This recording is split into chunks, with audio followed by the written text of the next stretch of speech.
Welcome to our channel Article 21 and in this session we will focus on latent heat only this topic because calorimetry we have already done this in the previous two sessions and in this topic we definitely cover latent heat only.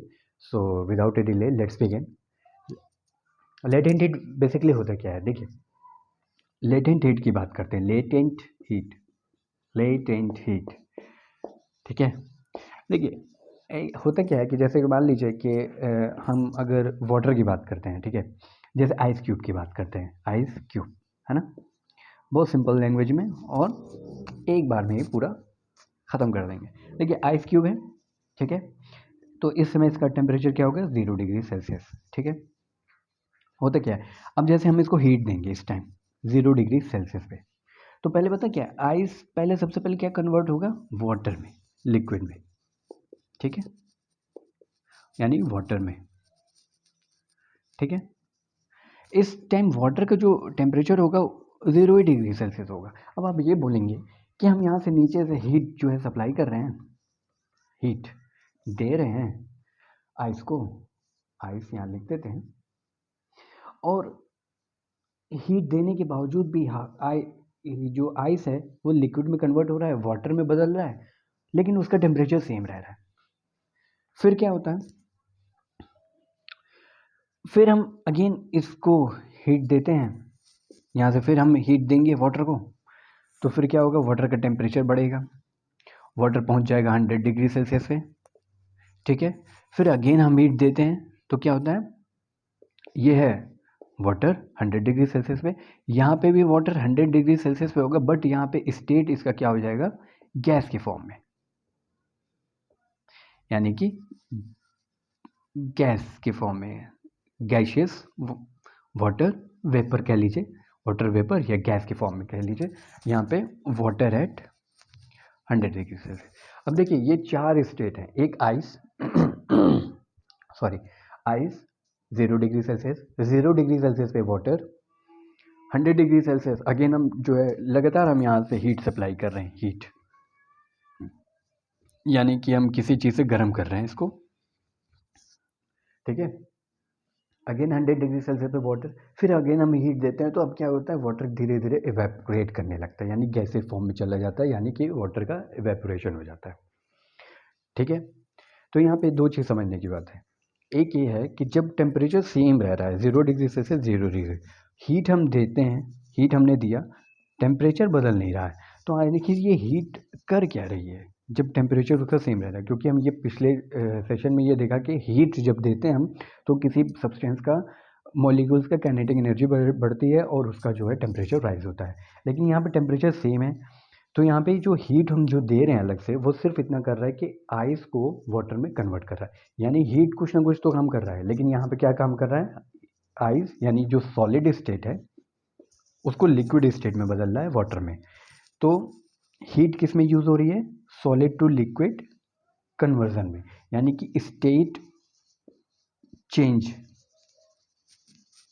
ठीक है इसमें state change हो रहा है और फिर क्या हो रहा है कि उसके बाद जो टेम्परेचर दे रहे हैं उसके बाद जो हीट दे रहे हैं वो क्या कर रहा है अब धीरे धीरे क्या कर रहा है इस लिक्विड यानी वाटर का टेम्परेचर धीरे धीरे राइज हो रहा है 100 धीरे धीरे राइज होते होते जब 100 डिग्री सेल्सियस पे पहुंचा यानी कि अब वाटर जो है बॉयल होना स्टार्ट हो जा रहा है बॉयल होना स्टार्ट हो जा रहा है यानी कि 100 डिग्री सेल्सियस तक जो है हम जो हीट हमारी जो यूज़ हो रही है वो क्या कर रही है वाटर के टेम्परेचर को राइज कर रही है 100 डिग्री सेल्सियस तक पहुँचा फिर आगे 100 डिग्री सेल्सियस पे अगेन हम जब हीट करते हैं तो अब क्या होता है वाटर राइज ना होने की वजह टेम्परेचर राइज ना होने की वजह वाटर का स्टेट बदल रहा है यानी वाटर अब लिक्विड फॉर्म से गैशियस फॉर्म में चली जा रही है यानी कि वाटर अब इवेपोरेट करने लग रहा है तो यहाँ पे देखिए दो चीज़ ध्यान देने की एक जो टेम्परेचर राइज कर रहा है हीट और एक जो टेम्परेचर राइज ना करने के बावजूद टेम्परेचर राइज नहीं हो रहा है लेकिन स्टेट बदल रहा है ठीक है तो जब हम हीट देते हैं और किसी भी सब्सटेंस का टेम्परेचर कांस्टेंट रहता है बट उसका स्टेट चेंज हो जाता है तो उस हीट को हम क्या कहते हैं लेटेंट हीट कहते हैं ऑफ दैट सब्सटेंस और या ऑफ दैट बॉडी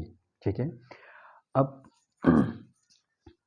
तो यहाँ पे हम सिंपल अगर लैंग्वेज के फॉर्म में लिखें तो क्या है latent heat is the heat required to change a state of a substance at constant temperature। ठीक है, देखिए सेम चीज लिखा है, change of state at constant temperature 0 degree Celsius 0 degree Celsius at constant temperature heat required is called latent heat of that substance। यानी कि यहाँ पे हम वाटर की बात कर रहे हैं या लिक्विड की बात कर रहे हैं, तो यहाँ पे जो लेटेंट हीट होगा वो क्या होगा, वाटर का होगा। किसी और सब्सटेंस की बात करेंगे तो latent heat of that substance होगा।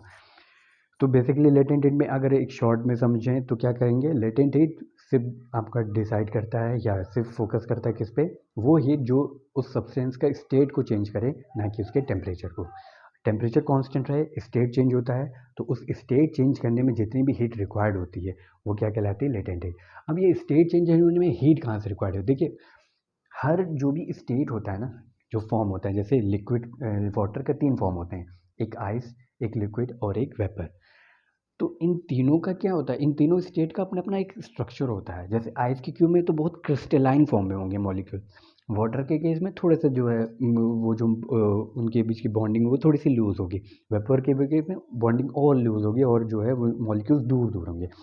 तो इनके बीच में जो क्रिस्टलाइन फॉर्म होता है ना, क्रिस्टल के फॉर्म में जो होता है आइस होता है, उसको ब्रेक करने के लिए जो एनर्जी की रिक्वायरमेंट होती है कि ब्रेक करके थोड़ा सा लूज करें, उसकी एनर्जी की जो रिक्वायरमेंट होती है वही क्या कहलाती है, आपकी लेटेंट हीट कहलाती है, क्योंकि वो स्टेट को चेंज करने में यूज़ हो रही है। जब स्टेट चेंज हो जाता है, लिक्विड के फॉर्म में हो जाता है, तब अब क्या करता है, वही हीट अब क्या करता है, उस लिक्विड की जो है मॉलिक्यूलर एनर्जी को बढ़ाता है, काइनेटिक एनर्जी को बढ़ाता है, यानी कि उस लिक्विड का टेम्परेचर बढ़ता जाता है। बढ़ते बढ़ते जब 100 डिग्री सेल्सियस, तो फिर वहाँ पे उसका क्या होता है, फिर वो स्टेट चेंज होने की कंडीशन में आ जाता है। अब वो 100 डिग्री सेल्सियस क्या होता है, उसका बॉइलिंग पॉइंट होता है वाटर का। अब वहाँ से वाटर क्या होगा, धीरे धीरे वेपर के फॉर्म में कन्वर्ट होगा, तो वहाँ पे फिर अगेन स्टेट चेंज हो गया।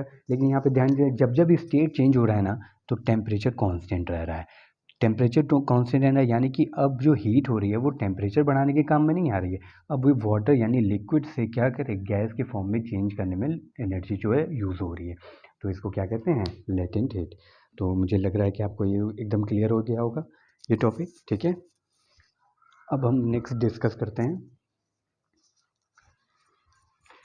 कि वाटर के केस में कैसे इसको और अच्छे से समझते हैं, क्योंकि इसमें जो क्वेश्चन आते हैं ना बहुत इंपॉर्टेंट है। सॉरी,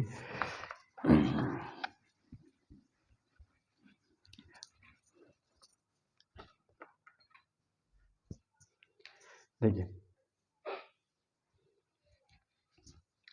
अब इसको एक डायग्राम से समझते हैं। देखिए सॉलिड, लिक्विड, गैस, ये 3 स्टेट होती है ना, किसी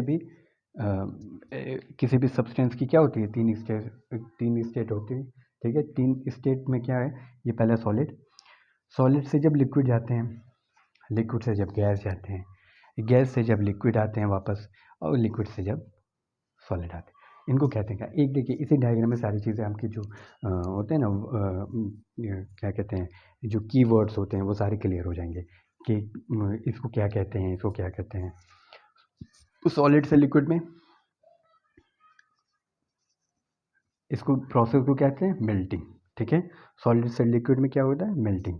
इसको दूसरे नाम से एक और क्या जानते हैं, क्योंकि जब ये नाम आप जो नेमिंग जानेंगे ना वर्ड कि इसको क्या कहते हैं, प्रोसेस को क्या कहते हैं, तभी आप क्वेश्चन में सॉल्व करेंगे। मेल्टिंग हो गया, फिर क्या हो गया, इसको कहते हैं फ्यूज़न भी। ठीक है, सॉलिड से लिक्विड मेल्टिंग, हम सॉलिड को मेल्ट करते हैं तब लिक्विड में पहुंच, लिक्विड से गैस क्या कहेंगे हम, इवेपोरेशन। ठीक है, या फिर जिसको कह लीजिए वेपोराइजेशन, वेपोरेशन ना कह के वेपोराइजेशन कह लीजिए, वेपोराइजेशन। ठीक है, इसको क्या कहते हैं, इसको कहेंगे क्या, कंडेंसेशन। कंडेंसेशन, कंडेंस कर रहा है, गैस कंडेंस हो रहा है लिक्विड में, लिक्विड से सॉलिड, ये क्या होंगे, फ्रीजिंग। ठीक है, अब सारे वर्ड क्लियर हो गए। सॉलिड से लिक्विड, मेल्टिंग, फ्यूजन कहते हैं, उससे लिक्विड से गैस, वेपोराइजेशन, ये कंडेंसेशन, ये फ्रीजिंग। ठीक है, अब देखिए सॉलिड से लिक्विड जाते हैं तो जिस पॉइंट पे सॉलिड से लिक्विड होता है उसको क्या कहते हैं, मेल्टिंग पॉइंट कहते हैं। जैसे कि आइस है ना, आइस सॉलिड है, आइस सॉलिड से लिक्विड स्टेट में किस पॉइंट पे चेंज होता है, किस टेम्परेचर पे चेंज होता है, उस टेम्परेचर को क्या कहते हैं, मेल्टिंग पॉइंट। ठीक है, तो मेल्टिंग पॉइंट क्या कहते हैं, सब में देखिए, चाहे मेल्टिंग पॉइंट कहें, चाहे फ्रीजिंग पॉइंट कहें, चाहे फ्यूजन पॉइंट कहें, तो क्या कहेंगे, टेम्परेचर की बात करते हैं, टेम्परेचर एट विच, जिस पर सॉलिड कन्वर्ट होता है, कन्वर्टेड इनटू, देखिए ये लेमन लैंग्वेज में, एकदम सिंपल लैंग्वेज में है, कन्वर्टेड इनटू लिक्विड।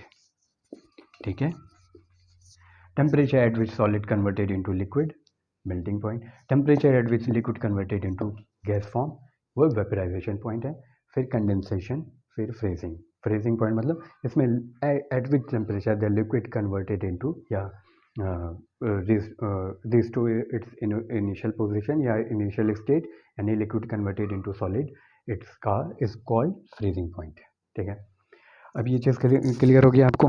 ठीक है, अब यहाँ से एक चीज़ और करते हैं, एक चीज़ और इसमें ऐड ऑन कर लीजिए, अक्सर पूछ देता है, हो सकता है कि ऑब्जेक्टिव में पूछ दे, सब्लिमेशन कैसे कहते हैं, सब्लिमेशन। सब्लिमेशन क्या, सीधे सॉलिड से सीधे आप चले जाइए गैस के फॉर्म में। ठीक है, जब किसी भी क्या नाम है, हम हीट देते हैं, जब कोई ऐसा सब्सटेंस जिसको हीट दिया हो, वो ये बीच के स्टेट को गायब कर देता है, मतलब वो हीट देने पे सीधे सॉलिड से क्या होता है, गैस में कन्वर्ट हो जाता है, मतलब सॉलिड से सीधे गैस में आता है, इसमें बीच का स्टेट नहीं होता है, यानी कि उसको हीट दी है, वो सीधे गैस के फॉर्म में इवेपोरेट हो गया। जैसे कि वो होता है ना, कि जिसको कपूर कहते हैं, कपूर हम सीधे क्या कहते हैं, उसको अगर हीट करते हैं वो सॉलिड के फॉर्म में रहता है, जैसे ही वो क्या होता है, हीट मिलती है उसको, वो सीधे वेपराइज होता है, और लिक्विड स्टेट में चेंज नहीं होता है। तो ऐसे जो प्रोसेस होता है उसको सब्लिमेशन कहते हैं। बस इतना ध्यान रखिए, ज़्यादा इसमें नहीं जानना है। ठीक है, आगे एक चीज़ और इसमें है कि जैसे कि कोई भी प्योर एलिमेंट होगा ना, प्योर सब्सटेंस होगा, कोई भी प्योर, अगर उसके अंदर इम्प्योरिटी नहीं है, वो प्योर सब्सटेंस है, जैसे वाटर है, उसमें हमने सॉल्ट नहीं डाला है या शुगर नहीं डाला है, या कोई और सब्सटेंस जैसे कि वैक्स है, जैसे कोई और सब्सटेंस जैसे कि आप कोई भी ले लीजिए, आयरन है ना, कॉपर है, कोई भी है। अब उसमें क्या है कि कोई भी प्योर सब्सटेंस रहेगा तो उसका मेल्टिंग, है ना, और फ्रीजिंग पॉइंट सेम रहेगा, रिमेन सेम। ठीक है, ये सेम, SAME। ठीक है, जैसे कि मेल्टिंग और फ्रीजिंग पॉइंट सेम कैसे रहेगा, जैसे कि हम यहाँ पे आइस की बात थी, कर लें फिर से। ठीक है,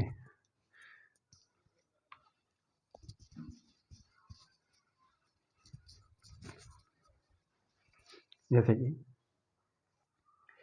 आइस है, आइस 0 डिग्री सेल्सियस, लिक्विड यानी कि वाटर एट 0 डिग्री सेल्सियस। ठीक है, तो यहाँ मेल्टिंग पॉइंट क्या है, melting temperature, temperature at which melting temperature at which solid converted into liquid, तो 0 डिग्री सेल्सियस वाटर के केस में। ठीक है, फ्रीजिंग पॉइंट, अब देखिए जैसे इसका उल्टा, फ्रीजिंग पॉइंट में क्या होगा कि पहले गैस के फॉर्म में, मान लीजिए गैस के फॉर्म में है ना, तो ये क्या होगा, वाटर वेपर जो है, वाटर वेपर है ये, समझिए गैस के फॉर्म में। अब इसको हम क्या करेंगे, धीरे धीरे कंडेंस कराएंगे, टेम्परेचर लो करेंगे, तो क्या होगा, लिक्विड में कन्वर्ट आ जाएगा। ठीक है, फिर धीरे धीरे क्या करें, टेम्परेचर और लो करेंगे तो क्या आएगा, टेम्परेचर लो करेंगे तो क्या आएगा, 0 degree Celsius, water at 0 degree Celsius आ जाएगा। टेम्परेचर लो करने पे मतलब बहुत कूल वाटर होगा ना जैसे, लेकिन अभी उसका स्टेट वाटर ही है, लेकिन वो 0 डिग्री सेल्सियस पे है, मतलब एकदम चिल्ड वाटर। उसके बाद अगेन जब हम इसको क्या है टेम्परेचर कम करते हैं, कूल करते हैं, तो क्या होगा 0 डिग्री सेल्सियस पे ये आइस में बदल जाता है। यहाँ पे स्टेट चेंज हो रहा है, ठीक है, ऑन कूलिंग स्टेट चेंज हो रहा है। तो मेल्टिंग पॉइंट और फ्रीजिंग पॉइंट, फ्रीज हो रहा है वाटर से आइस में, वो भी क्या हो रहा है 0 डिग्री सेल्सियस पे। तो यही मैंने लिखा कि कोई भी प्योर सब्सटेंस रहेगा उसका मेल्टिंग पॉइंट और उसका फ्रीजिंग पॉइंट, यानी कि टेम्परेचर जिस पे वो मेल्ट हो रहा है यानी उसका स्टेट चेंज हो रहा है सॉलिड से लिक्विड, टेम्परेचर जिस पे उसका स्टेट रीस्टोर हो रहा है मतलब फिर से वो सॉलिड में आ रहा है यानी लिक्विड से सॉलिड में आ रहा है, वो दोनों का जो टेम्परेचर वो सेम होगा। यानी कि यहाँ पे 0 डिग्री सेल्सियस पे ही जो है क्या आइस कन्वर्ट हो रहा है लिक्विड में, ठीक है, 0 डिग्री सेल्सियस पे ही क्या हो रहा है वाटर कन्वर्ट हो रहा है आइस में। लेकिन यहाँ पे क्या हो रहा है कूलिंग हो रहा है, यहाँ पे क्या है करें हीटिंग है, मतलब यहाँ पे हमें हीट प्रोवाइड करें, यहाँ पे हीट क्या हो रही है निकल रही है, ठीक है। अब इसमें एक चीज़ और देखेंगे तो यहाँ पे क्या आगे कि आपने ये क्लियर कर लिया कि प्योर सब्सटेंस, लेकिन अगर इम्प्योरिटी होती है जैसे कि हम वो सब्सटेंस जो है प्योर नहीं है उसमें कुछ अलग से यानी मिक्सचर है या कुछ और भी अलग से एलिमेंट उसमें प्रेजेंट है, तो उस केस में क्या होगा ये जो मेल्टिंग और जो फ्रीजिंग टेम्परेचर होंगे ना, ये पॉइंट जो होंगे, पॉइंट का मतलब वही टेम्परेचर होता है, वो वेरी करेंगे, मतलब उसके बीच में डिफरेंस होगा। हो सकता है उस केस में यहाँ पे 0 हो, यहाँ पे 4 हो, यहाँ पे 4 हो तो यहाँ पे 6 हो, मतलब वो सेम नहीं रहेंगे, ठीक है। तो ये चीज़ क्लियर हो गया। और आगे कोई कौन सा टॉपिक है, हाँ देखिए और एक चीज़ बहुत अच्छी है, तो इसको क्लियर करते जाइए, आपको दिक्कत नहीं आएगी। तो अभी देखिए ना कि इम्प्योरिटीज़ मिलने पे क्या होता है, इम्प्योरिटीज़ होने पे क्या होगा कि फ्रीजिंग और मेल्टिंग पॉइंट जो है चेंज हो जाएंगे, मतलब उनके बीच में डिफरेंस रहेगा, है ना, सेम नहीं रहेंगे। अब ये देखिए कि अगर हम ये देखें कि बाकी में जो हमारा मेल्टिंग पॉइंट होता है ना, वो इम्प्योरिटीज़ डालने पे या प्रेशर यानी एक्सटर्नल इफेक्ट उसमें किसी तरीके से है तो किसी सब्सटेंस का मेल्टिंग पॉइंट पे क्या वेरिएशन होता है, ठीक है। एक हम देखेंगे यहाँ पे पहले केस में लिखेंगे कि इम्प्योरिटी ऐड करने पे, ऑन एडिंग इम्प्योरिटी, ठीक है, इसमें प्रेशर इंक्रीज करने पे, ठीक है, क्या हो रहा है देखिए। पहले केस जैसे कि अगर इम्प्योरिटी डालते हैं ऐड करते हैं तो हमारा जो है मेल्टिंग पॉइंट जो होगा, मेल्टिंग पॉइंट डिक्रीज करेगा, ठीक है, मेल्टिंग पॉइंट डिक्रीज करेगा, ठीक है। और मेल्टिंग पॉइंट डिक्रीज करेगा तो क्या होगा फ्रीजिंग पॉइंट भी डिक्रीज करेगा, ठीक है, ऑन एडिंग इम्प्योरिटी। अब देखिए प्रेशर के केस में दो चीज़ें आती हैं। अगर वाटर की बात करते हैं, ठीक है, तो आपका जो मेल्टिंग पॉइंट है इसको एमपी लिखते हैं, वाटर के केस में एमपी डिक्रीज करेगा। और अदर सब्सटेंस है ना, अदर सब्सटेंस एक्सेप्ट वाटर, तो आपका मेल्टिंग पॉइंट क्या होगा इंक्रीज करेगा, ठीक है। बस इतनी सी बात ध्यान रखना, ठीक है, कि वाटर के केस में मेल्टिंग पॉइंट डिक्रीज होगा ऑन इंक्रीजिंग प्रेशर, और कोई सब्सटेंस होगा अगर हम उस पर प्रेशर बढ़ाते हैं यानी कि जो एक्सटर्नल प्रेशर है वो इंक्रीज़ करेगा तो उसका मेल्टिंग पॉइंट भी इंक्रीज़ करेगा, मतलब पॉइंट एट विच जो वो अपना मेल्ट होगा या अपना सॉलिड से लिक्विड जाएगा वो टेम्परेचर बढ़ जाएगा। जो पहले अगर 40 डिग्री सपोज दैट वो पहले 10 डिग्री सेल्सियस पे होता था, अब वो टेम्परेचर और बढ़ के यानी 20 डिग्री सेल्सियस पे हो जाएगा, ठीक है। और फिर अगर ये सारी चीज़ें तो ठीक है, अब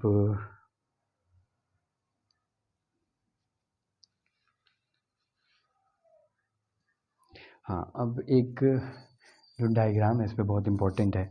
इम्पोर्टेंट क्या मतलब जो अभी मैंने डिस्कस किया था ना उसी को, जैसे कि मान लीजिए ये है इसको समझिएगा, यहाँ पे टाइम है और यहाँ पे टेम्परेचर है, ठीक है। यहाँ पे हमने 100 डिग्री सेल्सियस मार्क कर दिया, यहाँ पे हमने 0 डिग्री सेल्सियस मार्क कर दिया, ठीक है। अब देखिए हम यहाँ पे वाटर को कंसीडर करते हैं, वाटर के केस में, ठीक है। 0 डिग्री सेल्सियस यानी कि वाटर क्या होगा, आइस के फॉर्म में होगा, ठीक है। तो यानी कि आइस के फॉर्म में होगा। अब हम यहाँ पे हीट जो है हम यहाँ पे दे रहे हैं वाटर को लगातार। यहाँ पे एक काम कर लीजिए, हीट सप्लाई लिख लीजिए, हीट सप्लाई, ठीक है। यहाँ पे सब जब हीट सप्लाई कर रहे हैं तो पहले क्या होगा कि वाटर 0 डिग्री सेल्सियस पे रहेगा, है ना। वाटर आइस है 0 डिग्री सेल्सियस। जब पहले हम इनिशियली हीट सप्लाई करते तो क्या आप देखते थे कि 0 डिग्री सेल्सियस पे ही जो आइस है वो अब क्या होगा, धीरे धीरे 0 डिग्री सेल्सियस वाटर पे जाएगा, यानी कि इसका टेम्परेचर इतने ही पे रहेगा 0 डिग्री सेल्सियस पे। लेकिन यहाँ पे क्या रहेगा, आइस रहेगा, तो यहाँ पे 0 डिग्री सेल्सियस क्या हो जाएगा, वाटर हो जाएगा, ठीक है। वाटर 0 डिग्री सेल्सियस, यहाँ पे 0 डिग्री सेल्सियस आइस, तो यहाँ 0 डिग्री सेल्सियस, यानी कि टेम्परेचर अभी बढ़ नहीं रहा है, अभी क्या हो रहा है, स्टेट चेंज हो रहा है और हीट सप्लाई यहाँ से हो दी जा रही है। सपोज दैट ये एक्स एक्सिस पे हमने क्या लिया कि टाइम के साथ हीट सप्लाई हो रही है, और ये वाई एक्सिस पे क्या हो गया, हमने ये टेम्परेचर ले लिया। जैसे यहाँ पे हम कुछ भी ले सकते हैं, 10 degree Celsius, 20 degree Celsius, 30 degree Celsius, है ना। ऐसे करते करते करते करते 100 डिग्री सेल्सियस। तो अभी क्या है कि यहाँ से यहाँ अभी जब शुरुआत में हम हीट सप्लाई कर रहे हैं तो आइस अभी क्या हो रहा है, 0 डिग्री सेल्सियस पे है, वो 0 डिग्री सेल्सियस वाटर में बदल रहा है। अब क्या हो रहा है, अब मतलब लगातार हीट सप्लाई करते जा रहे हैं। अब क्या हो रहा है कि यहाँ से धीरे धीरे जो है वाटर का टेम्परेचर क्या कर रहा है, राइस कर रहा है, राइस कर रहा है, राइस कर रहा है, राइस कर रहा है, 100 तक पहुँचा। अब और जब 100 तक राइज कर लिया, इसके बाद क्या होगा, इसके बाद अगेन हम जब हीट देते जाएंगे, यहाँ पे क्या रहा है, हीट की वही वैल्यू है, बढ़ती जा रही है, बढ़ती जा रही है, बढ़ती जा रही है ना, लगातार हीट सप्लाई। यहाँ पे सपोज है मान लो 10 कैलोरी है, 20 कैलोरी है, 40 कैलोरी है, ऐसे करते करते करते बढ़ रही है। यहाँ पे लिख सकते हैं हम हीट, ठीक है। टाइम हटा दीजिए, हीट, ठीक है। तो ये अब जब क्या 0 डिग्री सेल्सियस ने पूरा वाटर बदल गया, अब यहाँ से जो भी हीट देंगे वो क्या हो गया, वाटर का टेम्परेचर बढ़ाते जाएगा, बढ़ाते जाएगा, बढ़ाते जाएगा, बढ़ाते जाएगा, हीट बढ़ा रहा है टेम्परेचर। जब 100 डिग्री सेल्सियस का वाटर पहुँच गया तो यहाँ पे क्या हो गया, इसका बॉइलिंग पॉइंट आ गया, बॉइलिंग पॉइंट 100 डिग्री सेल्सियस। अब अगर हम टेम्परेचर बढ़ाएंगे, यानी कि अब अगर हम हीट देंगे, सॉरी टेम्परेचर नहीं, अब अगर हम हीट देंगे तो क्या करेगा, इसी 100 डिग्री सेल्सियस पे अब ये क्या करेगा, अपना स्टेट चेंज करेगा, है ना। या कि यहाँ पे हम लिखेंगे वाटर एट 100 डिग्री सेल्सियस। अब ये क्या होगा, गैस के फॉर्म में आ जाएगा, है ना, गैस के फॉर्म में, यानी कि वेपोराइजेशन हो जाएगा, है ना। तो यानी कि ये स्टेट अब चेंज हुआ है, लेकिन टेम्परेचर क्या है, 100 डिग्री सेल्सियस कांस्टेंट है। ये भी क्या है, टेम्परेचर कांस्टेंट है, बट स्टेट चेंज हो रहा है। यहाँ पे टेम्परेचर बढ़ता गया है हीट सप्लाई देने पे, ठीक है।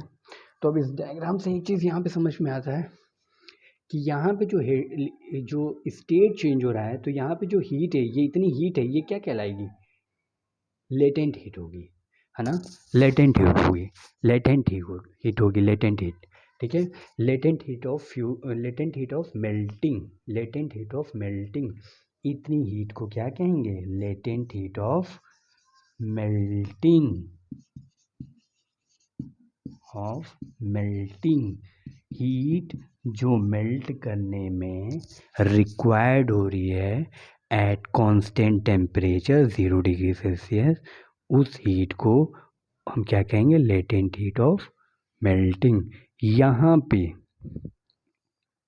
जो इसके देखिए, अगर हम इसको एक्स एक्सिस पे इसका रिफ्लेक्शन लें, तो यानी जो इतनी एक्स्ट्रा हीट लगी है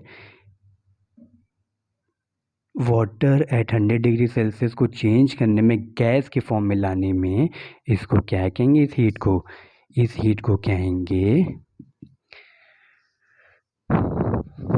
लेटेंट हीट ऑफ वेपोराइजेशन।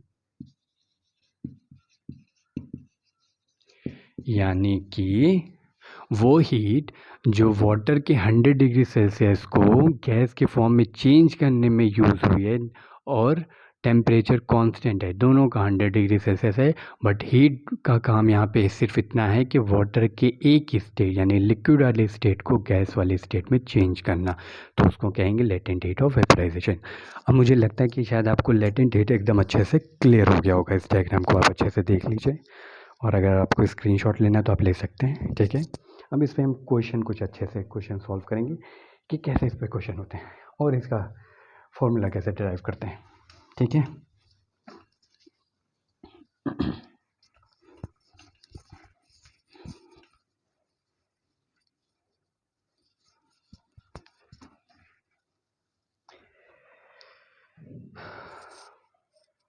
अब एक देखिए, यहाँ पे एक चीज़ आपको ध्यान देंगे कि जैसे पिछले वाले हमने जो उसमें जो इसके पहले जो हमने टॉपिक कवर किया था, उसमें मैंने एक चीज़ आपको एकदम अच्छे से क्लियर कर दी थी कि हमने स्पेसिफिक हीट की बात की थी ना, कि स्पेसिफिक हीट क्या होता है। जैसे कि स्पेसिफिक हीट की बात की थी, क्या होता है, C is equal to delta Q divided by M into delta T, ठीक है। एक बार रिकॉल करिए कि स्पेसिफिक हीट किसी भी सब्सटेंस की क्या होती है, per unit gram of that substance, है ना, उस सब्सटेंस का एक यूनिट, उसका टेम्परेचर 1 डिग्री सेल्सियस राइज करने में जितनी भी हीट की रिक्वायरमेंट होती है, उसको कहते हैं उस सब्सटेंस की specific heat capacity. Unit gram of mass rise temperature by 1 degree Celsius, required heat is called या is equal to specific heat of that substance, ठीक है। यहाँ तक क्लियर है। अब लेटेंट हीट के बारे में हम क्या बोलते हैं कि इसमें टेम्परेचर का क्या रोल होता है। जैसे लेटेंट यहाँ पर लिखते हैं, लेटेंट हीट में एक खास बात क्या होती है कि लेटेंट हीट वो होती है जो टेम्परेचर राइज नहीं करती है। यानी कि टेम्परेचर क्या होता है, लेटेंट हीट को ऐसे समझते हैं, टेम्परेचर क्या होता है इसमें, कांस्टेंट रहता है। ओनली स्टेट क्या होता है, चेंज होता है। मतलब उसका स्टेट, अगर लिक्विड है तो गैस में, लिक्विड है तो गैस में, और सॉलिड है तो लिक्विड में, इसमें जो हीट लगती है उसको लेटेंट हीट कहते हैं। तो यहाँ पे टेम्परेचर कांस्टेंट हो तो इसको हम क्या कह सकते हैं, देखिए इसी इसी फॉर्मूले को अगर हम, ये कांस्टेंट है तो डेल्टा टी मतलब चेंज क्या है, हम 1 ले लें, कांस्टेंट है तो उसको 1 ले लेते हैं, ठीक है। तो C is equal to delta Q divided by M into 1, इसको हमने कांस्टेंट है तो इसको 1 मान लिया, ठीक है। चेंज इन टेम्परेचर यहाँ पे क्या है, कांस्टेंट है, 1 ले लेते हैं। अब यहाँ पे ये जब ये 1 कांस्टेंट है तो ये कन्वर्ट हो जाता है, इसको L कह देते हैं, क्योंकि देखिए स्पेसिफिक हीट को अगर हम C से डिनोट करें तो जाहिर सी बात है लेटेंट हीट को भी C से डिनोट नहीं करेंगे, कन्फ्यूज हो जाएगा।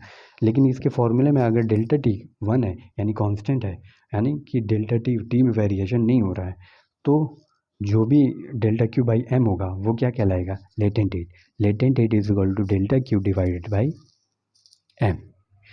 इसको पढ़िए ऐसे, हीट रिक्वायर्ड, है ना, for a unit gram of mass, है ना, to change its state from, मतलब अगर लिक्विड सॉलिड है तो लिक्विड है, लिक्विड है तो गैस है, तो स्टेट चेंज करने में 1 ग्राम ऑफ मास को जितनी हीट रिक्वायर्ड हो रही है उसको क्या कहते हैं, latent heat of that substance कहते हैं, ठीक है।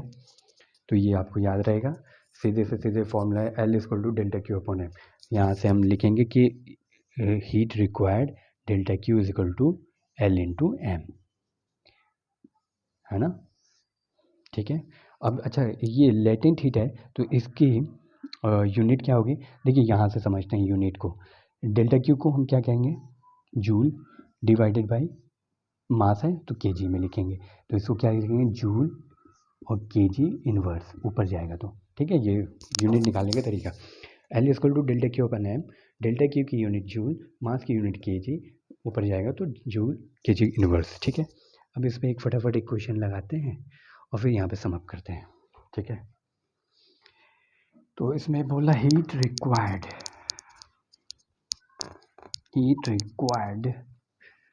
कितना हीट लगेगा, 1.5 kg ऑफ आइस है टू 1.5 डिग्री सेल्सियस वाटर में नहीं 15 डिग्री सेल्सियस वाटर में, ठीक है। यहाँ पे सिर्फ क्वेश्चन ये पूछ रहा है, देखिए हीट रिक्वायर्ड यानी कि डेल्टा क्यू की वैल्यू पूछ रहा है, डेल्टा क्यू की वैल्यू पूछ रहा है। मास दिया है 1.5 kg, मास दिया है, तो बोल रहा है कि 1.5 kg 1.5 kg 0 degree Celsius 0 degree Celsius है, ठीक है, सॉरी 0 डिग्री सेल्सियस आइस है, ठीक है। 1.5 kg 0 डिग्री सेल्सियस पे है, आइस है तो 0 डिग्री सेल्सियस पे होगा, ठीक है। इसको कन्वर्ट करेंगे हम वाटर में, उसका टेम्परेचर क्या होना चाहिए 15 डिग्री सेल्सियस, तो क्या हीट लग रही है, ठीक है, समझ में आया। आइस है 0 डिग्री सेल्सियस 1.5 kg का है, तो जाहिर सी बात है वो जो वाटर बनेगा वो भी 1.5 kg का बनेगा, लेकिन यहाँ पे टेम्परेचर 15 डिग्री है, तो मतलब यहाँ पे आपको दो प्रोसेस करना पड़ेगा। एक पहले देखिए आइस है, सबसे पहले काम करेंगे हम आइस को वाटर में कन्वर्ट करेंगे, 0 डिग्री सेल्सियस आइस है, 0 डिग्री सेल्सियस, ठीक है, वाटर में कन्वर्ट करेंगे, ठीक है।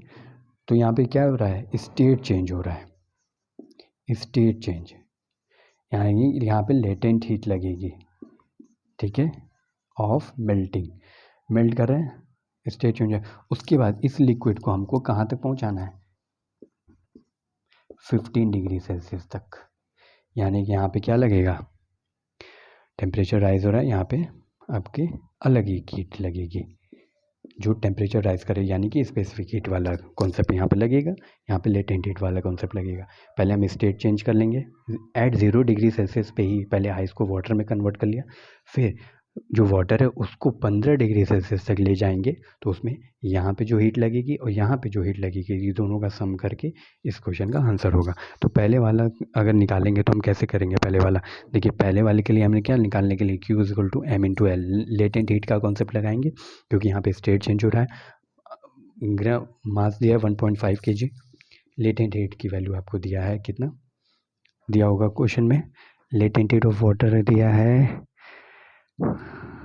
हाँ 3.35 इंटू 10⁵ दिया है, ठीक है, 3.35 ये देगा आपको क्वेश्चन में, प्रोवाइड करेगा, इसके लिए परेशान होने की ज़रूरत नहीं है।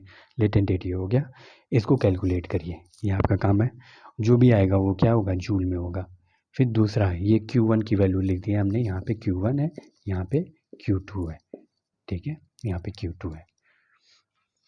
Q2 निकालने के लिए क्या करेंगे, Q2 निकालने के लिए सीधे से क्या होगा, यहाँ पे हमें पता है ना, M into S into delta T, specific heat का कॉन्सेप्ट निकाल लेंगे, फॉर्मूला यूज़ करेंगे। मास यहाँ पे भी 1.5 kg, specific heat of water कितना देगा, स्पेसिफिक हीट ऑफ वाटर 4186, ठीक है, स्पेसिफिक हीट ऑफ वाटर दिया है, इंटू डेल्टा टी की वैल्यू क्या है, यहाँ से कि 0 से 15 डेल्टा टी 15 डिग्री सेल्सियस का चेंज है, यानी कि 15 degree Celsius minus 0 degree Celsius, ठीक है। तो 1.5 इंटू 4186 इंटू 15, अब यहाँ पे जो Q2 की वैल्यू आएगी है ना, तो हमारा नेट रिजल्ट क्या हो जाएगा, Q is equal to Q1 plus Q2, ठीक है। आप इसको कैलकुलेट करिए और कमेंट बॉक्स में आप जो है मुझे आंसर बताइए कि एक्चुअल में इसका आंसर क्या होगा, और फिर हम अगले सेशन में कुछ अच्छे बेहतरीन क्वेश्चन के साथ मिलेंगे जो प्रीवियस ईयर में पूछे गए होंगे, उसको हम डिस्कस करेंगे। तब तक के लिए अपना ख्याल रखिए और पढ़ाई करते रहिए।